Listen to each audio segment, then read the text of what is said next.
क्या आप जानते हैं अर्जुन, भीष्म, कर्ण और द्रोणाचार्य में कौन सबसे महान थे? आइए जानते हैं इन महाभारत के पात्रों के बारे में। कर्ण, द्रोण और भीष्म सब के सब अपने समय के महानतम योद्धा थे। उनके अपने जीवन मूल्य के सिद्धांत थे, जिसके साथ ही उन्होंने अपना जीवन यापन किया। वह मृत्यु को प्राप्त हुए।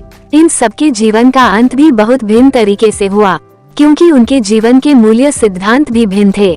महाभारत हमें सिखाता है कि कैसे ये सभी महापुरुष, जो कि अपने अपने क्षेत्र में महान थे, परंतु फिर भी इनमें से तीन पात्र धर्म और सत्य का साथ देने में असफल रहे। कर्ण एक महानतम योद्धा थे, परंतु उन्होंने दुर्योधन के साथ अपनी मित्रता और वफादारी को सर्वाधिक महत्वपूर्ण माना। उनकी इसी वफादारी के कारण उनका अंत बहुत ही दुखदायी हुआ। भीष्म पराक्रमी, विद्वान और सम्मानित थे, लेकिन अधर्म की तरफ से लड़ते हुए समाप्त हो गए, क्योंकि उन्होंने अपनी व्यक्तिगत शपथ को एक आसन पर रखा और इसे अपने जीवन का ध्यान और जुनून बना लिया। उनका व्यक्तिगत व्रत बुराई का साधन बन गया। द्रोण एक उत्कृष्ट योद्धा थे, परंतु उन्होंने धर्म से अधिक महत्वपूर्ण और मौलिक प्रश्न के समक्ष अपने नियोक्ता के प्रति अपनी निष्ठा रखी। बेहतर जानने के बावजूद उसमें इतनी हिम्मत नहीं थी कि वह जाकर राजा को बता दे कि वह जो कर रहा है वह गलत है। दूसरी ओर अर्जुन एक महान व्यक्ति थे, जिनमें कमजोरियां थीं जो कर्ण, भीष्म और द्रोण में नहीं थीं।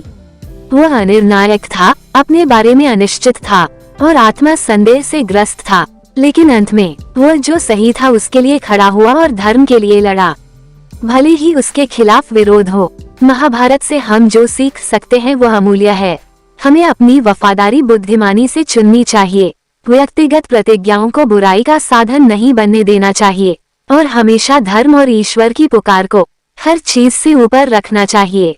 अंत में महाभारत एक कालातीत महाकाव्य है, जो हमें नेतृत्व, नैतिकता और जीवन में हमारे द्वारा चुने गए विकल्पों के बारे में मूल्यवान सबक सिखाता है। यह एक ऐसी कहानी है जो आने वाली पीढ़ियों को प्रेरित करती रहेगी।